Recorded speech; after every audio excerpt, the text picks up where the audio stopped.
Hello, everyone, and welcome to the American Enterprise Institute's The Bradley Lectures. I'm your host, Tal Fortgang. Today, we've got something a little different for you. We'll still be revisiting a Bradley lecture from years past, Bowling with Tocqueville, by the American political scientist and polling expert Everett Carl Ladd, originally delivered at our headquarters in September of 1998. But this week, we'll be interrupting Ladd's lecture at a few junctures to discuss the lecture's particular relevance to today's political and social climate. To do that, we have in studio AEI visiting fellow Tim Carney, whose new book, Alienated America, addresses many of the same themes Ladd addressed more than 20 years ago. Ladd's lecture assesses the growing concern that Americans were experiencing an erosion of the associational and communal life that had characterized the country since Alexis de Tocqueville's famous exploration of the vibrant new nation in Democracy in America. Contrary to Robert Putnam's work in Bowling Alone, Ladd argues that American civic participation had not eroded, it had only evolved. Tim, thank you for joining us. Thanks for having me. So the first thing I want to ask before we get into the details of Ladd's lecture is what we mean when we talk about associational life and social capital, what they've meant in Ladd's time and what they meant in your book. Now, it's interesting because social capital is an opaque term, so I actually don't use it when I'm talking to ordinary crowds. I certainly don't say social capital when I go on Fox News or MSNBC. And the other thing is, and this show now, this podcast is the first time that I'm rolling out this fact. Robert Putnam actually misquotes the main quote he uses to define social capital. He quoted a guy named L.J. Hanafin writing about what it is, but he called, in Putnam's book, he calls it tangible substances, which count for the most in the daily lives of people. That always struck me as a little odd. So it was Nick Safran, who is my RA, looked into it, and he found that what he was really saying was that it's not the tangible. So the definition that I really like from L.J. Hanafin says, social capital does not refer to real estate or personal property or cold cash, but rather to that in life which tends to make these tangible substances count for most in the daily lives of people, namely goodwill, fellowship, mutual sympathy, and social intercourse among a group of individuals and families who make up a social unit. So again, that's wordy. I think social capital are the things that are incredibly valuable that we often have at our disposal, sometimes using on a day-to-day basis, sometimes relying on as an insurance policy, that are not tangible, such as the friend you know you can rely on to pick up your child from school if you're unable to do it.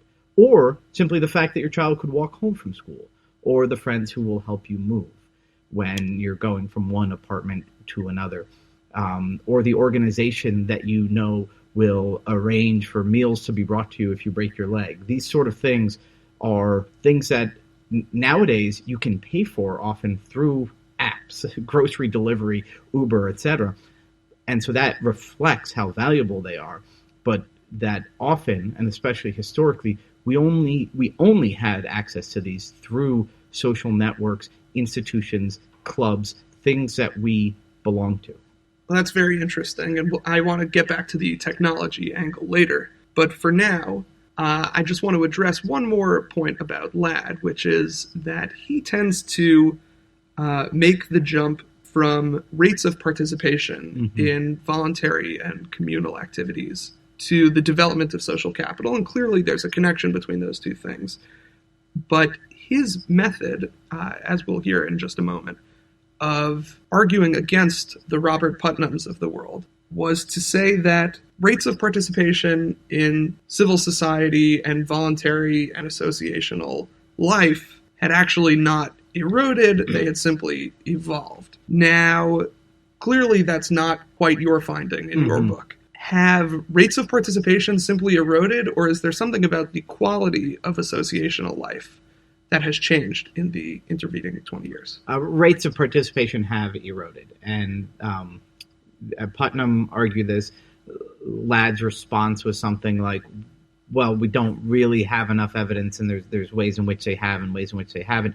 But other research since then in the last 20 years has confirmed that. And even so, when AEI put out its survey on community and society, which the authors found lots of positive things. Sam Abrams led this, Carlin Bowman, Eleanor O'Neill, and Ryan Streeter. They found lots of positive stuff, but they did also find that idea that we have moved away and sort of are on a downward trajectory in our involvement in community organizations, whether they be bowling leagues, PTAs, etc., that has continued apace. So I think that that we have seen a continued erosion of this. It's obviously not always easy to precisely measure, and that there are ways in which to change, that people don't necessarily belong to as many things, but they're still active.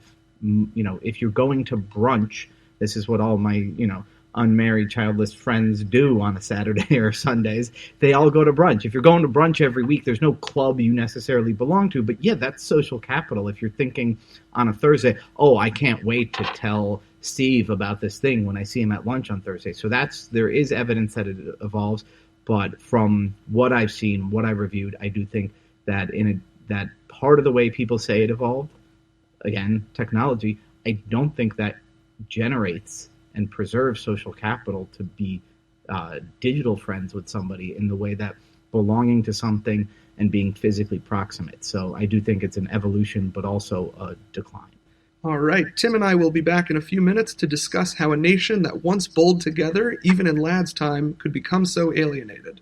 And now, here's Everett Carl Ladd on bowling with Tocqueville. Well, for 2 years now, I've been examining all the data I could find on the state of the country's social capital, as it's sometimes called, or civic engagement, which is to say data on the status of American citizenship, or certain important aspects of the status of American citizenship. I began this work 2 years or so ago against the backdrop of quite insistent claims that Tocqueville's nation of joiners, individuals taking responsibility for their society, its health and integrity, was fast becoming a nation of loners. That is, much of the public was seen retreating into private spheres, neglecting community responsibilities, retaining certain large elements of the historic American individualism, but abandoning its collectivist or community-serving side. In one powerful metaphor that really caught on, Americans hadn't stopped bowling, but increasingly we were bowling alone. Now, for about a year before I began to do any serious work on this, Carlin Bowman told me that this was an important topic that I should pay attention to, and that she thought a lot of misinterpretation was out there in terms of what was going on in American civic life. And we'd have a conversation every 2 or 3 weeks, and she'd bring up some point, and I'd nod and say, and about a year went by before I actually did anything.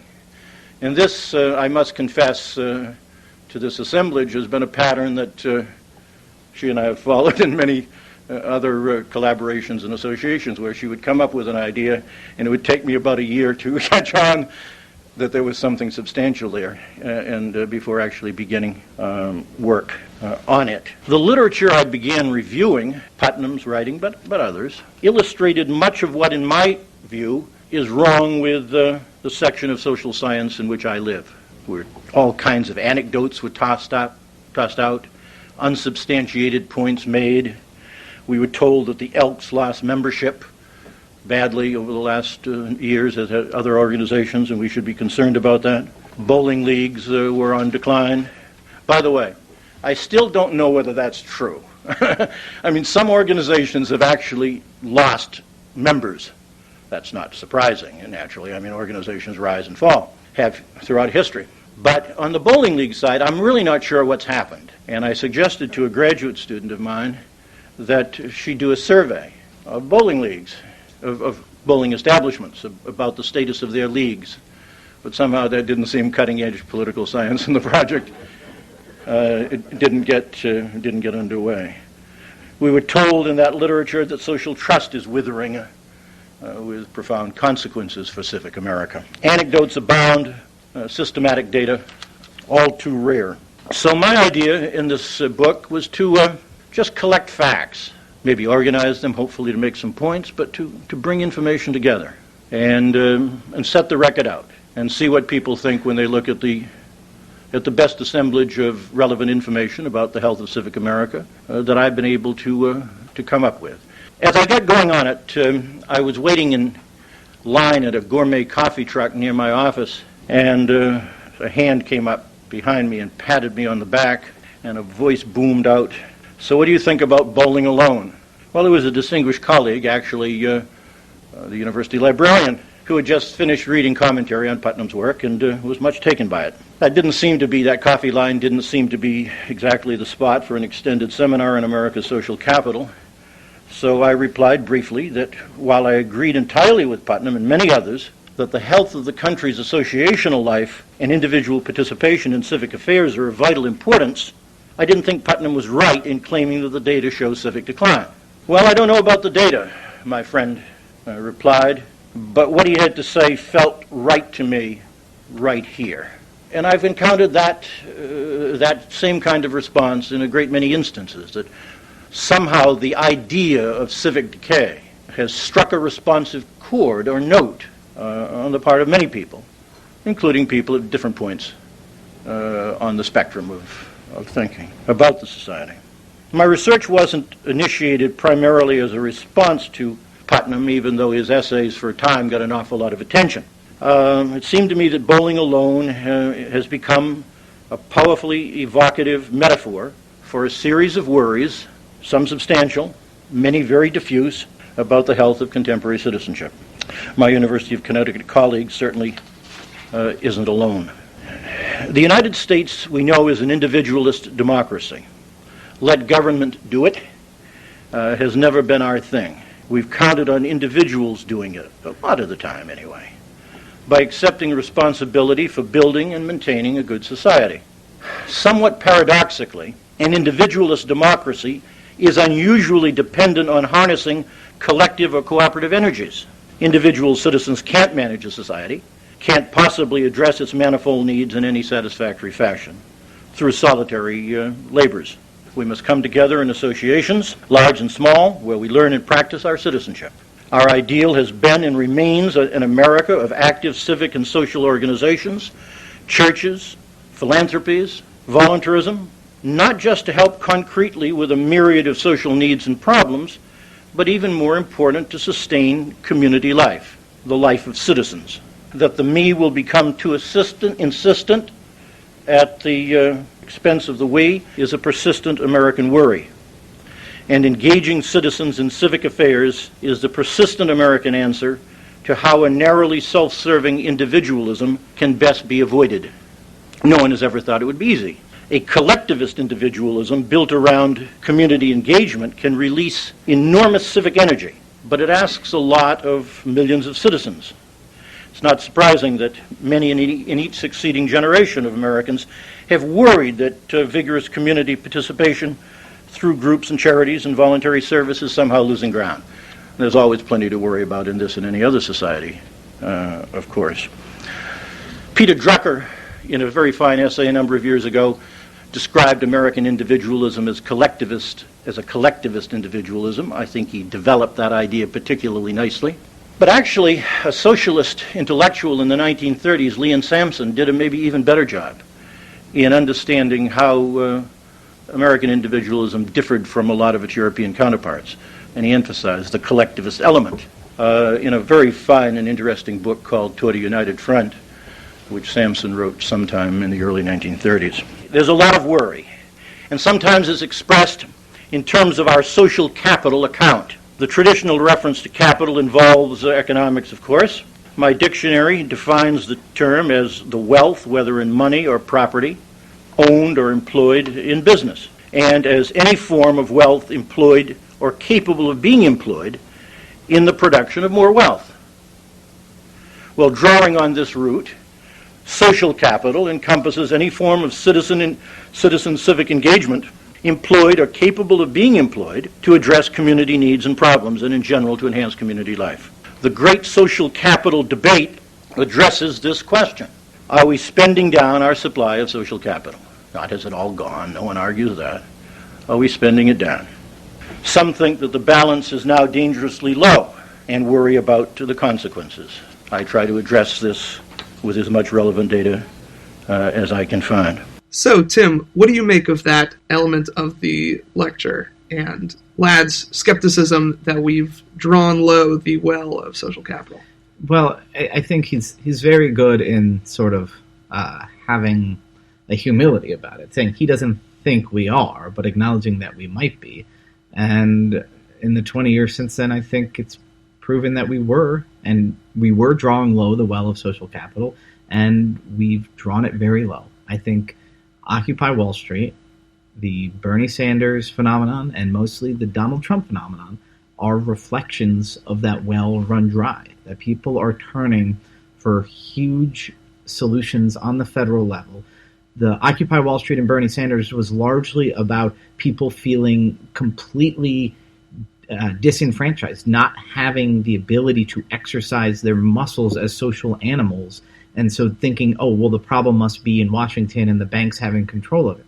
And Donald Trump was his early support, the people who never participated in politics for the last 20 years and then came out. It's them looking for a strongman to fix a system that was totally broken. The belief that you fix these problems of your life, of alienation, of unemployment, of opioid overdoses, the idea that you fix those by turning to, just a guy who's willing to bust heads in Washington, is a reflection of exactly the alienation that Robert Nisbet talked about, which is when people lose their connection to civil society, to little platoons, they also fail to see the purpose of it, and their eyes turn somewhere else. So I think a well of social capital having run dry is what causes people to turn to Bernie Sanders and then to Donald Trump.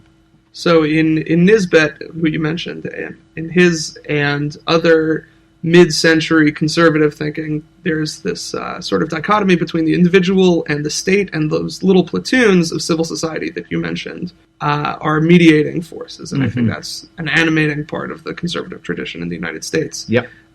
What do you make of the sort of synthesis of the two that Ladd alludes to in this collective individualism that he speaks of as being part of the American character? It really is a very interesting...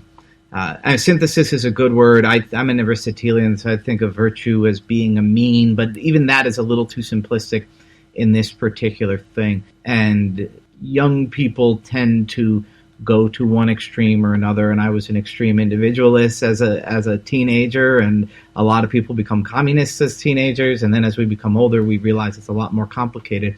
And in fact, it's in conversations with Arthur Brooks where we sort of disagree on some of this that it's come out. He once said to me, half in jest, in AEI Kitchen, the American dream is going out to the place and setting up your home and your family where you can't hear your neighbor's axe chopping the wood. And there's a way in which that's true.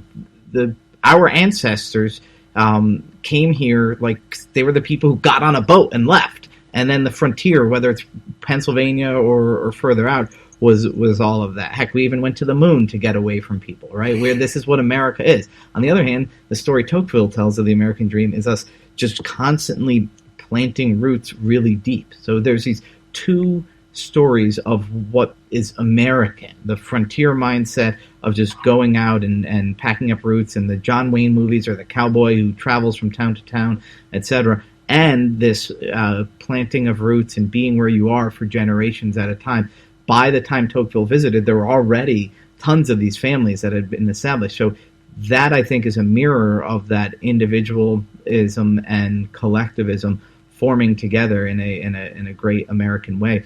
And one of the things that happens when you go around, so when I'm talking about Alienated America, people say, well, don't these tight-knit communities create all sorts of problems? They're exclusive, they can be racist, all of this stuff, which is true. And I always say, but I think America does the best job of tempering this by, for one thing, having multiple overlapping layers. So I belong to my Catholic parish, but I also belong to AEI and the Washington Examiner and a swim club, to some extent even my local pub, and all of these things have these overlaps. But the fact that I'm belonging to many things gives me this autonomy within a system, within an institution. So the blend of those, I think, is part of what makes civil society in America so rich, that the individualism has a way of thriving amid the collectivism. And with that, let's hear what Ladd has to say about Americans' participation in civil society in empirical terms. The literature on civic performance is riddled with unsubstantiated claims for a variety of reasons, some people just wanting to say things without checking them out, but also because we haven't anything approaching a comprehensive database on trends in civic life. Or at least I haven't been able to find one. If you want to know a Major League Baseball player's batting average against left-handed pitchers in games completed after 1 p.m., you can get it in a flash. But if you want to document what's been happening to associational membership, be prepared to spend a lot of time assembling the material yourself. Of course, we know that many Americans gave of their time and energy to help others at various points in the past, and that many continue to do so today. But is the proportion who volunteer or make charitable contributions or join in associational life in other ways increasing or decreasing? To what effect? Measurement problems are especially severe when it comes to charting trends in associational life. Bob Putnam argued in his first Bowling Alone essay and in some subsequent work that we should be concerned that membership in the JCs, the ALCs, the League of Women Voters, and the PTA, he mentioned some others, had dropped off significantly over the last 3 decades. Well, membership in all these and more organizations has declined from post-World War II heights in recent decades. But unless one is prepared to argue that a particular organization is uniquely valuable in civic terms, why should we worry about it losing ground? Why should we care that the Benevolent Protective Order of Elks has fewer members now than it had in 1950, which it does? Social and civic groups have come and gone throughout the history of the Republic.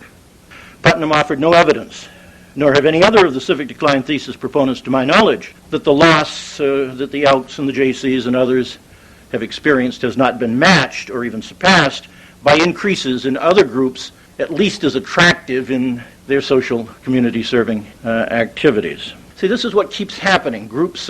There's constant churning. As some groups fall to the wayside, lose ground, others come in their place. Sometimes groups that are coming up change their mandate. Hard to keep track of all of this, but a lot is going on. What about bowling? Well, I sort of think of bowling like I think of the Elks. Sort of as yesterday. And I don't mean to disparage Elks or bowling. I enjoy bowling. But a lot new is happening in terms of engaging people in athletic participation. If you look at religion, a lot of the studies about civic America that have been done over the years ignore churches. They don't count them in their tallies of civic associations. Yet, of course, we know that more Americans are involved in churches than in any other social and civic organization. We know that churches perform religious roles, but we know they perform a wide array of community roles, quite apart out from the domain of religion as such. And here again, you see enormous energy in terms of the present. This is now being written about a little more imaginatively. We've known for a long time that the old mainline groups were losing ground, and we know of the enormous growth in membership that's occurring elsewhere, of all kinds, denominationally, non-denominational, all kinds of settings, religious settings. Mega churches have been appearing around the country, offering their parishioners social services. Para-religious bodies like the Promise Keepers are engaging millions entirely outside any denominational base. The huge contemporary search for new religious forms is also seen in the growth of community churches that are often intensely participatory but eschew historic denominational associations. Again, it's important to keep in mind that churches have never been purely religious bodies. They've been centers of social and civic life and prime centers of volunteering, the principal recipients of charitable contributions, of course, by a huge margin in the United States. And they're showing enormous energy in transforming themselves to meet contemporary needs and tastes. So clearly, Ladd thinks that civic participation has not eroded, it's only evolved. But what has your research indicated? What have we seen over the past 20 years? So I looked into this while writing Alienated America. I found Senator Mike Lee's office, a Joint Economic Committee, done study, the Social Capital Project. They used the phrase associational life, and they found very similar results to Putnam, having continued again in the 20 years afterwards. There's a French sociologist, Ivailo Petev, who wrote a decade after Bowling Alone, quote, "Americans' growing isolation is thus corroborated Here, in this case of extended networks, we see evidence for the decrease of formal and informal ties across America. And you had BYU do a study on this and find, quote, an increasing portion of the U.S. population now experiences isolation regularly. So that's a very related topic. More than a quarter of the population lives alone, more than half of the population is unmarried, and since the previous census, marriage rates have fallen. And then you have seen an incredible drop-off again in marriage rates, and I think that that is a consequence of and evidence of declining social capital. People don't have the things that bring them together. And when we talk about bringing them together, often we're talking about a safety net, a sense of purpose, but often it's just actually coming together and meeting people, including the person you might marry. There's not as much of that. When you look at suicides having hit all-time high in the U.S.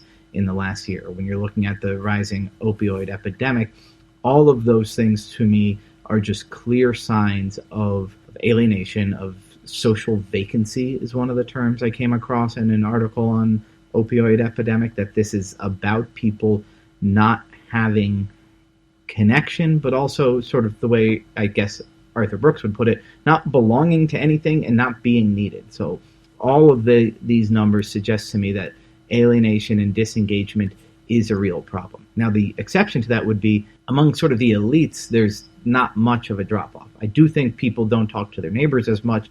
That's hard to measure, right?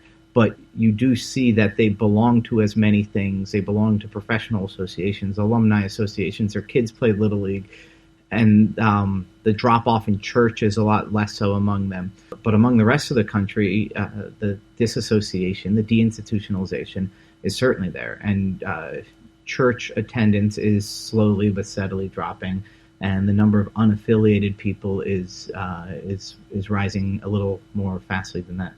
So you obviously mentioned church association quite extensively and how important that is. Ladd notes that people in his time, 20 years ago, had not stopped going to church. They had merely joined newer churches that spoke to their needs in the late 1990s.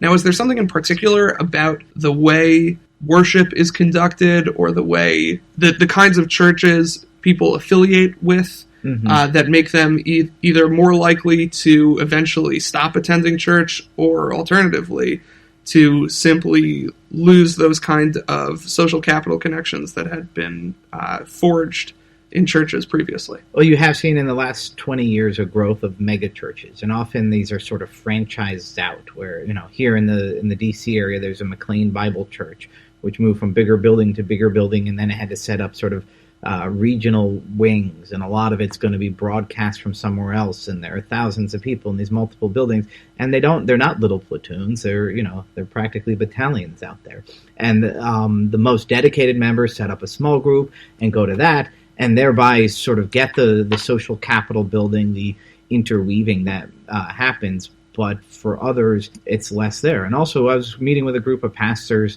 a couple weeks ago, and one of the things they came across was, there had been an effort to make worship service on Sundays be sort of a little more modern, but then they found that they weren't making their liturgy, so to speak, be any different than daily life. You go there, there's some music, there's some stuff on TV, and Jesus is talked about more, but otherwise it's not different than from daily life.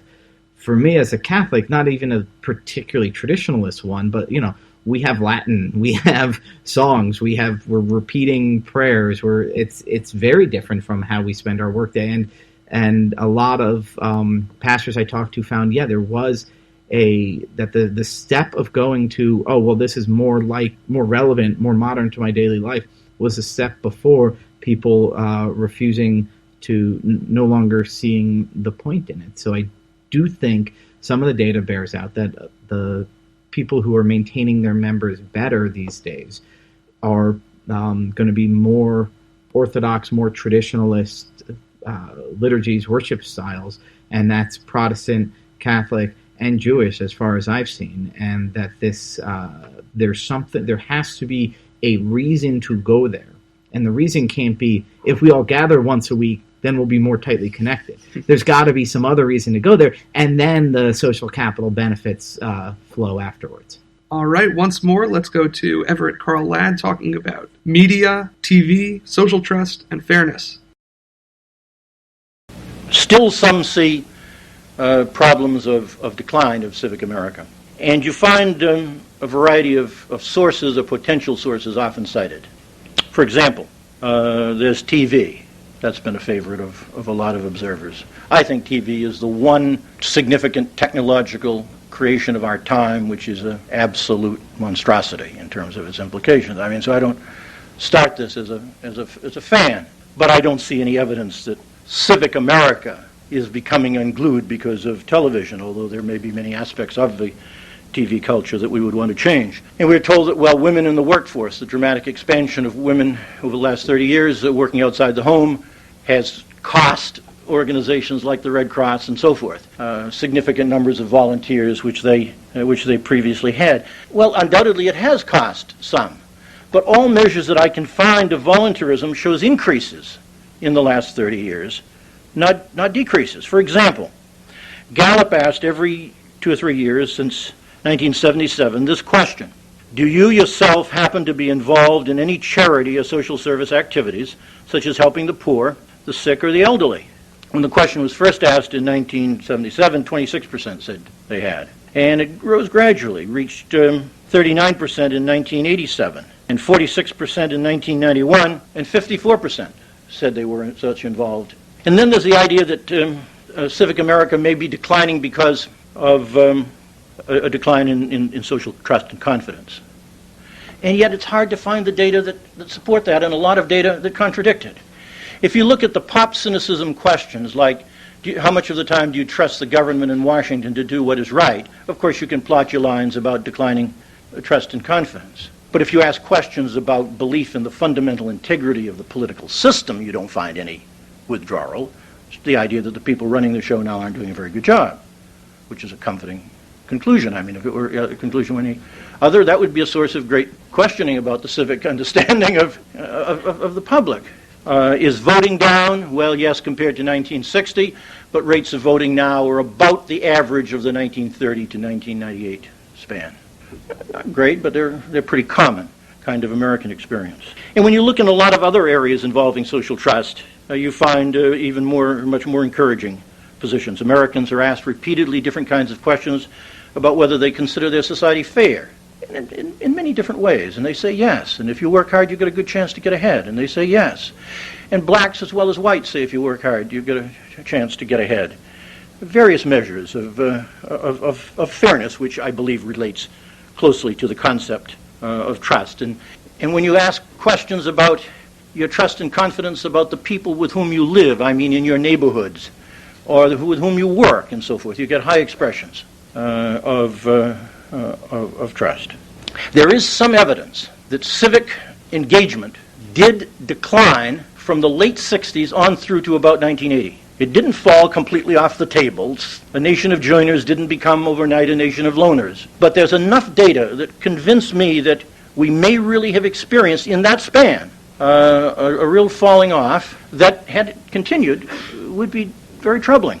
So one last question for you, Tim, is Ladd calls TV, quote, a monstrosity, but he does not think that it is uniquely responsible for any kind of civic erosion. So you may disagree. I mean, we haven't conducted like randomized controlled trials on this. This is what we need to do: is deny TV, smartphone apps, and this to a bunch of people and see if they have greater social capital.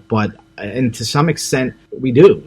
So Tucker Carlson said recently, he said, well, maybe we need to have a Congress ban kids from having social media accounts. And this is obviously a horrible idea, but then I thought about it. The circles my wife and our friends run in are basically doing this for our kids. We send our kids to Catholic schools, and the older ones, all boys school and an all girls school, basically have a ban on smartphones. And there's a culture, at least in the younger grades that our kids have gone into so far, against having social media accounts. So if we were in the ordinary public school saying no to our sixth grader, you can't have Snapchat, you can't do your own Instagram or whatever, we would be fighting against the culture. So these institutions provide us with this sort of fortress that it makes it easier for us to do what we know is right for our kids. So it's obviously not a randomized trial because there's lots of selection bias in who's sending their kids to these places. But that would be, so I can't prove it, and it could just be that again, there's so many confounding factors that a social scientist could point to. But it seems to me undeniable that, especially watching kids in video games, it drags them out of the real world. And I would love to see data backing this up, and I'm guilty of going by sort of anecdote and my gut here. But it does seem to me clearly that a lot of the technology, particularly TV, video games, social media, and smartphones, drags people out of where they physically are. And the main thing that's sometimes hard for intellectuals to understand is that physical proximity to other people really matters a lot more than they think. And that sounds kind of hokey and cheesy until you think about what makes us conservatives. We acknowledge a fatal conceit that central planners can't plan an economy. That's also kind of true on our own life. We need to put ourselves in the situation where we can have happy accidents from which we can learn. And so from that, it seems to me almost inevitable that this is going to happen. I'm open to being overturned by, there are more and more studies about social media and kids. But as it is now, it looks pretty convincing to me that a lot of technology is dragging us away from real human interaction and thus depleting that well of social capital. Presumably binge watching The Office for 24 hours straight is not going to be great for forging human connections. Thank you, Tim, for joining us. The Bradley Lectures, sponsored by the Lined and Harry Bradley Foundation, were given for over a quarter century at AEI, beginning in September 1989. I and AEI Senior Fellow Carlin Bowman hope you enjoyed this episode. Please remember to like and subscribe to our podcast, and click the link in the description below to watch the full lecture. Thank you for listening, and I hope you'll join us next time on the Bradley Lectures podcast.